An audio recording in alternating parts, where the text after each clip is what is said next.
Ready. নিজের বাড়িতে নিজের জায়গা হলো না রে। কি আরে কাকা না গাঁটটি কুট্টালে কোথায় যান? আরে কাকা, এই যে বন্যা হয়েছে না দেশে, এই বন্যাতে বাড়িতে পানি উড়ি কাপড় চোপড় বেগিন সব কিছু পুরানো গেছে, ভিজি গেছে।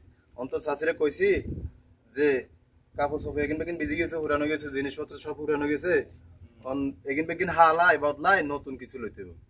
হ্যাঁ, তো চাচি আমার কিচ্ছে আর হুট করি ব্যাগ এখানে আর ইয়া করে দি কাপড় চোপড় এগিন গোছারি কান লগা আনলো তো বিয়ে হয়েছে 40-50 বছর হয়েছে, আমনে পুরানো গেছে আপনারও বাদ বুঝতে। ওই মনে হচ্ছে আছি আমার কোনান দিয়ে ভুল মিস্টেক আছে। না শাশির তো শাশির ভুল মিস্টেক আছে। এটা আই ইয়ান বুঝাইছি যে ঘরের ভিতরে যাতে বেগিন হুরানো গেছে, তো শাশির লগে তো আমার বিয়ে হয়েছে অনেক বছর হয়েছে, তো শাশিও তো হুরানো গেছে, তো শাশিরে বাদ দি আর বিয়ে আগ্রহ করতাম এটা অন্য তো বুঝাইতে হয় না। এটা যা বিয়ে আগ্রহ করবেন বুঝাইতে হয় না। এটা অন তো শাশি হে উদ্দেশ্যে বেগিন বেগিন দলা দি আর তো শাশির ভাই দুগা আইছে ফোন দিয়ে আনছে তোর ভাই, তো শাশির ভাই দুগারে এগুলো আরে হিডি এটা আমাকে দিয়ে মার করে দিচ্ছে যাচ্ছি এই আর এই অবস্থা। ভালো হয়েছে।